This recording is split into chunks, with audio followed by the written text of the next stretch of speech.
Hi friends, ಎಲ್ಲರೂ ಹೇಗಿದ್ದೀರಾ? ಚೆನ್ನಾಗಿದ್ದೀರಾ ಅಂದ್ಕೊಂಡಿದ್ದೀನಿ. ಹಾಗೆ ಈ ವಿಡಿಯೋದ ಮುಖ್ಯ ಉದ್ದೇಶ ಏನಂತಂದರೆ, ನಿನ್ನೆ ಹೇಳಿದ ಹಾಗೆ ಓವರ್ ವೆಯ್ಟ್ನ ಯಾವ ರೀತಿ ರೆಡ್ಯೂಸ್ ಮಾಡೋದು, ಎಷ್ಟು ಪ್ರಮಾಣದಲ್ಲಿ ಆಹಾರ ಸೇವನೆ ಮಾಡಬೇಕು, ಎಷ್ಟು ಪ್ರಮಾಣದಲ್ಲಿ ನೀರು ಕುಡಿಬೇಕು, ಹೇಗೆ ಹೇಗೆ ನಮ್ಮ ದೇಹವನ್ನು ಶುಚಿಯಾಗಿ ಇಟ್ಕೊಳ್ಬೇಕು, ಹೆಲ್ದಿಯಾಗಿ ಇಟ್ಕೊಳ್ಬೇಕು, ಆರೋಗ್ಯವಾಗಿ ಇಟ್ಕೊಳ್ಬೇಕು ಅನ್ನೋದ್ರ ಬಗ್ಗೆ ಮಾತಾಡಿದ್ದೆ. ಹಾಗೆ ಇದನ್ನು ಕಂಟಿನ್ಯೂ ಮಾಡ್ತಾ ಇದ್ದೀನಿ. ಇವತ್ತು ನಾನು ಬೆಳಗ್ಗೆ ಎದ್ದು 1 ಗ್ಲಾಸ್ ಆಫ್ ವಾಟರ್, ಅದಕ್ಕೆ ಸ್ವಲ್ಪ ಸಬ್ಜಾ ಸೀಡ್ಸ್ ಅಂದರೆ ಕಾಮಕಸ್ತೂರಿ ಬೀಜ, ಅದನ್ನು ನಾನು ರಾತ್ರಿ ನೆನೆ ಹಾಕಿ ಇಟ್ಟಿರ್ತೀನಿ. ಬೆಳಗ್ಗೆ ಎದ್ದು ಅದನ್ನು ಸೇವನೆ ಮಾಡ್ತೀನಿ. ಅದ್ರ ಜೊತೆಗೆ ಸ್ವಲ್ಪ ಹಾಫ್ ನಿಂಬು ಹಾಕಿದ್ರೆ ನಿಮಗೆ ಫ್ಯಾಟ್ ಲಾಸ್ ಬೇಗ ಆಗುತ್ತೆ ಮತ್ತು ಹೆಲ್ದಿಯಾಗಿ ಡಿಟಾಕ್ಸ್ ಆಗುತ್ತೆ ಬಾಡಿ. ಹಾಗೆ ಅದ ನಂತರ ನಾನು ಜಸ್ಟ್ 1 ಕಿಲೋಮೀಟ್ರ್ ಸ್ಟಾರ್ಟ್ ಮಾಡಿದೆ.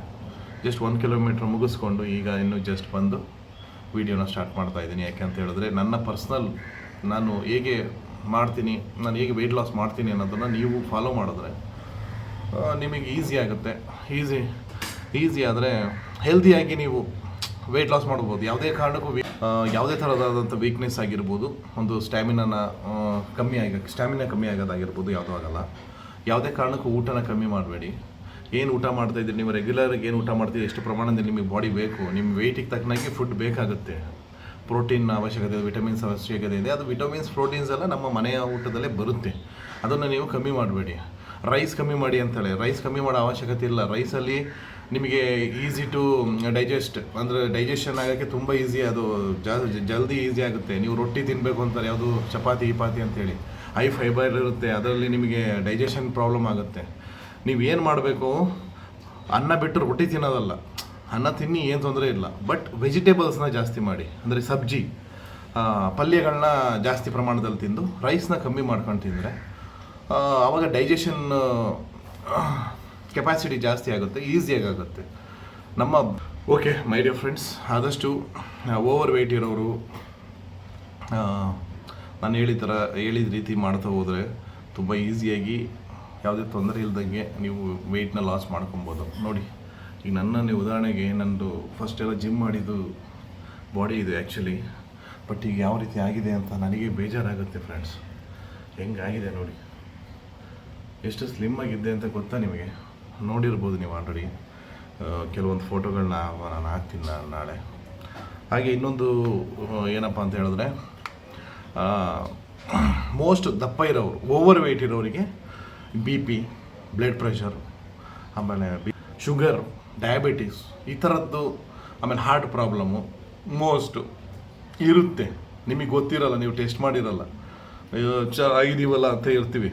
ಒಂದು ಸರಿ ಬಾಂಬ್ ಬ್ಲಾಸ್ಟ್ ಆದರೆ ಅವಾಗ ಗೊತ್ತಾಗುತ್ತೆ. ಹಾಗಾಗಿ ನಿಮಗೆ ಏನಂತ ಹೇಳ್ತಾ ಇರೋದು ಅಂತಂದರೆ, ಒಂದು ಸರಿ ಚೆಕ್ ಮಾಡಿಸಿ, ಪೂರ್ತಿ ಬಾಡಿನ, ಓವರಾಲ್ ಬಾಡಿನ ಚೆಕ್ ಮಾಡಿಸ್ಬಿಟ್ಟು ನೀವು ನೋಡಿ BP ಎಷ್ಟಿದೆ, ಶುಗರ್ ಎಷ್ಟಿದೆ, ಆಮೇಲೆ ಇದು ಈ ಥರ ಹಾರ್ಟದ ಏನಾದ್ರು ಪ್ರಾಬ್ಲಮ್ ಇದೆಯಾ, ನಿಮಗೇನಾದರೂ ಜಾಸ್ತಿ ಸ್ಟೆಪ್ಪನ್ನ ಹತ್ತಿದಾಗ ಅಥವಾ ಇನ್ನೊಂದು ಏನಾರು ಮಾಡಿದಾಗ ಹಿಂಸೆ ಆಗುತ್ತಾ, ಈ ಥರ ಎಲ್ಲ ಆದಾಗ ಪ್ರಾಬ್ಲಮ್ಗಳು ಜಾಸ್ತಿ ಇರ್ತವೆ. ಎಕ್ಸಸೈಸ್ ಮಾಡಿದಾಗ ಆಟೋಮೆಟಿಕಲಿ ಪ್ರೆಷರ್ ಜಾಸ್ತಿ ಆದಾಗ ಈ ಥರ ಹಾರ್ಟ್ ಅಟ್ಯಾಕ್ಸ್ ಈ ಥರ ಎಲ್ಲ ಬರೋ ಸಾಧ್ಯತೆಗಳಿರುತ್ತೆ. ಹಾಗಾಗಿ ನೀವು ಆದಷ್ಟು ಆಲ್ಮೋಸ್ಟ್ ನಾನು ಹೇಳೋ ಪ್ರಕಾರ ಲೈಟ್ ಎಕ್ಸಸೈಸ್ ಮಾಡಿ, ಸ್ಟೆಪ್ಗಳನ್ನ ಹತ್ತಿ ಆದಷ್ಟು ದಿನಕ್ಕೆ.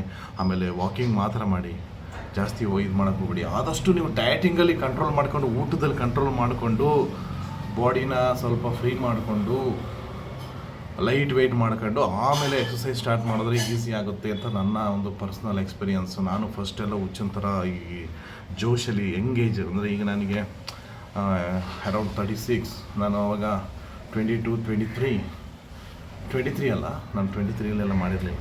ನಾನು ಮಾಡೋಕ್ಕೆ ಶುರು ಮಾಡಿದ್ದೆ 25-27 ನಾನು ಎಕ್ಸಸೈಸ್ ಎಲ್ಲ ಸ್ಟಾರ್ಟ್ ಮಾಡಿದ್ದೆ.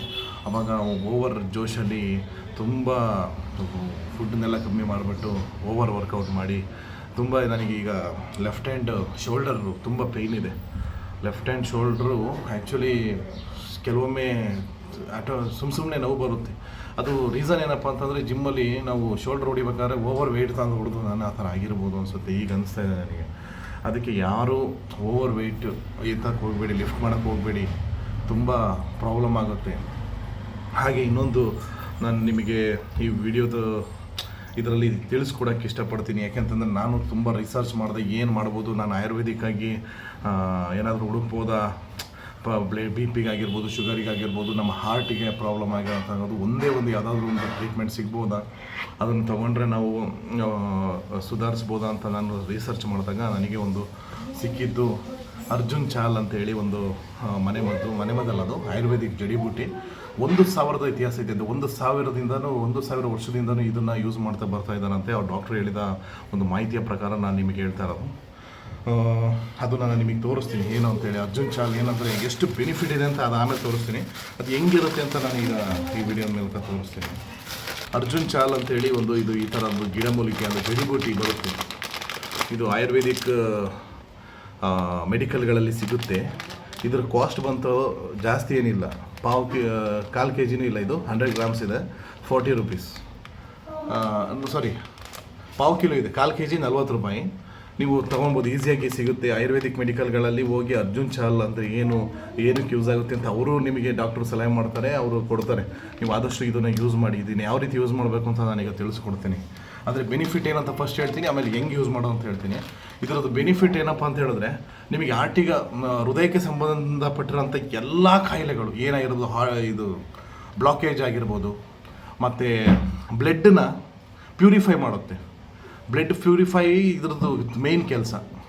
ಹಾಗಾಗಿ ನೀವು ಆದಷ್ಟು ಈ ಒಂದು ಅರ್ಜುನ್ ಚಾಲ್ನ ಇವತ್ತಿಂದ ಇವತ್ತಿಗೆ ಬೆಳಗ್ಗೆ ಎದ್ದು ಕಾಫಿ ಕುಡಿತೀರಲ್ಲ, ಅದನ್ನು ಕಾಫಿನ ಬಂದ್ ಮಾಡಿ. ಜಸ್ಟ್ ಇದನ್ನು ಯೂಸ್ ಮಾಡೋದು ಹೆಂಗೆ ಅಂತ ಹೇಳ್ತೀನಿ. ಪೌಡ್ರು ಸಿಗುತ್ತೆ, ಇದ್ರದ್ದು ಈ ಥರ ಬೇರುಗಳು ಸಿಗುತ್ತೆ. ಬೇರೆಲ್ಲ ಮರದ ಇದು ತುಂಡು, ಅದನ್ನು ತೊಗೊಂಬಂದು ಒಂದು ಬಾಯ್ಲ್ ವಾಟರ್ ಅಂದರೆ ಕುದಿ ಬರಬೇಕು. ಕುದಿ ಬಂದ ಮೇಲೆ ನೀರು ಅದರದ್ದು 1 ಟೇಬಲ್ ಸ್ಪೂನ್ ಹಾಕಿ ಅದನ್ನು ಅಲ್ಲಾಡಿಸಿ ಸ್ವಲ್ಪ ಹೊತ್ತು ಬಿಟ್ಟು ಅದನ್ನು ಸೋಸ್ಕೊಂಡು ಕುಡಿಬೇಕು, ಫಿಲ್ಟರ್ ಮಾಡಿ. ಆವಾಗ ಏನಾಗುತ್ತೆ, ಅದ್ರ ಕೆಲಸ ಸ್ಟಾರ್ಟ್ ಮಾಡುತ್ತೆ. ಇದು ಯಾವುದೇ ನೀವು ಆಯುರ್ವೇದಿಕ್ ಜಡಿಬೂಟಿ ತೊಗೊಳ್ಳಿ ಅಥವಾ ಆಯುರ್ವೇದಿಕ್ ಟ್ರೀಟ್ಮೆಂಟ್ ಹೋದಾಗ ನಿಮಗೆ 1 ದಿನ, 2 ದಿನ, 3 ದಿನ, 10 ದಿನದಲ್ಲಿ ರಿಸಲ್ಟ್ ಸಿಗಲ್ಲ.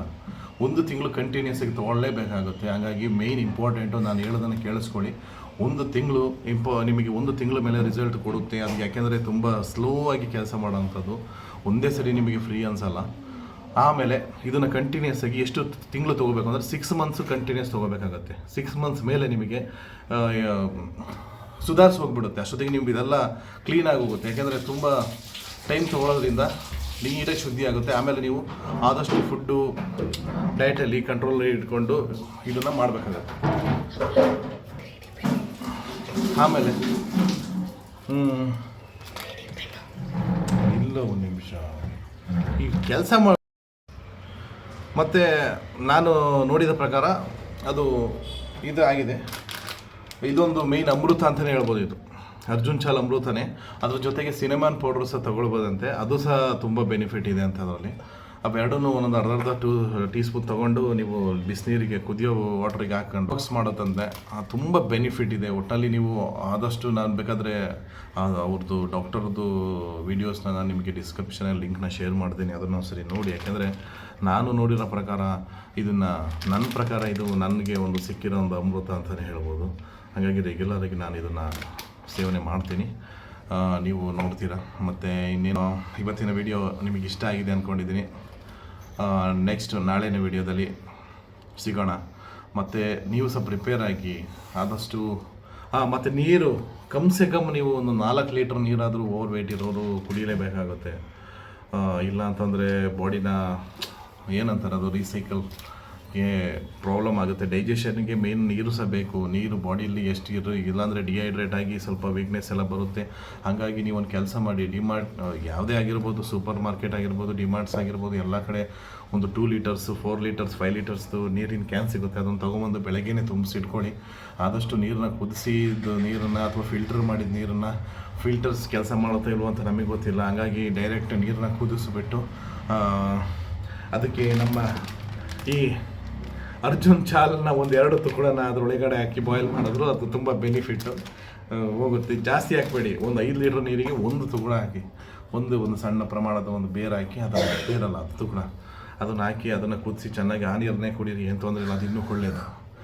Okay my dear friends, video ಇಷ್ಟ ಆಗಿದ್ದಲ್ಲಿ ದಯವಿಟ್ಟು ಸಬ್ಸ್ಕ್ರೈಬ್ ಮಾಡೋದನ್ನ ಮರಿಬೇಡಿ, ಲೈಕ್ಸ್ ಮಾಡೋದನ್ನ ಮರಿಬೇಡಿ, ಕಮೆಂಟ್ಸ್ ಮಾಡೋದನ್ನ ಮರಿಬೇಡಿ. ಆಮೇಲೆ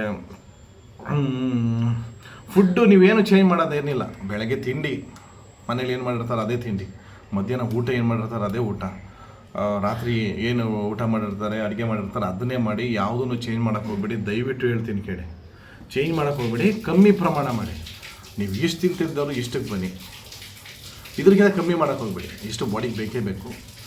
ಆದಷ್ಟು ಕೂಲ್ ಡ್ರಿಂಕ್ಸ್ ತಂಬಿಡಿ. Cool drinks main, cool drinks, alcohol, junk foods.